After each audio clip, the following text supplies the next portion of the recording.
बूढ़े पति पत्नी की दुख भरी कहानी। मेरा नाम राकेश है। मुझे गांव के घर से काफ़ी दूर की बड़ी सिटी में नई नौकरी मिली थी। इस शहर में भाड़े का घर लेकर रहने लगा। पड़ोसी के तौर पर घर के सामने ही एक घर था जिसमें एक बुजुर्ग जोड़ा रहता था।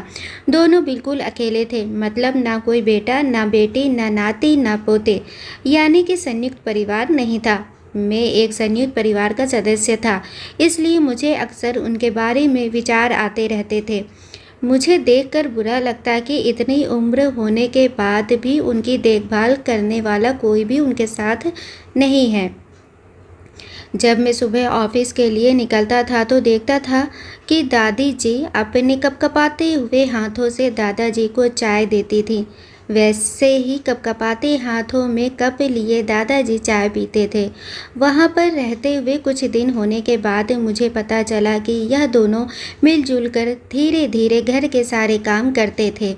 कोई भी उनसे जाकर बात नहीं करता। इतने दिनों में मैंने उनकी आवाज़ तक नहीं सुनी थी। जब मैं शाम को ऑफिस से घर आता था तब दोनों को घर के आंगन में बैठा पाता था और उन दोनों के चेहरों पर थकान साफ साफ पड़ पाता था। मेरा मन कई बार करता कि उनसे जाकर बात करूं, लेकिन फिर किसी वजह से मेरे पांव वहीं पर थम जाते। मैं जब जब उन्हें देखता था मुझे मेरे दादा दादी की बहुत याद आती और मैं घर पर फ़ोन लगाकर उनसे बात कर लिया करता।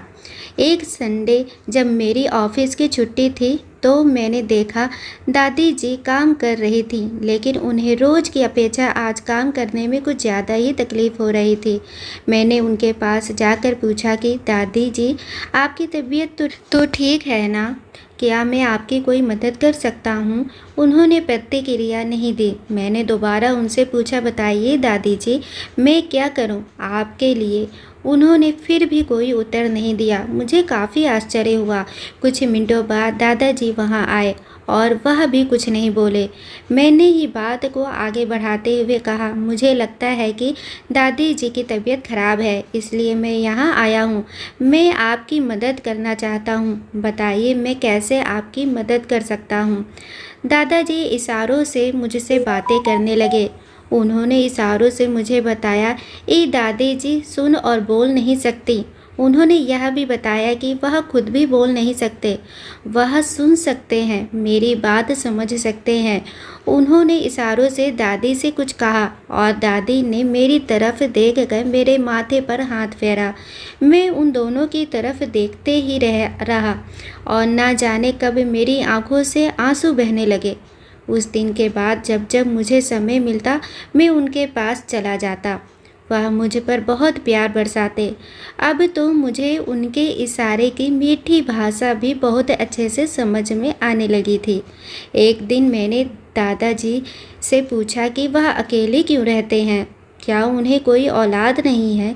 दादाजी ने दादी को इशारे से समझाया कि मैंने उनसे क्या पूछा।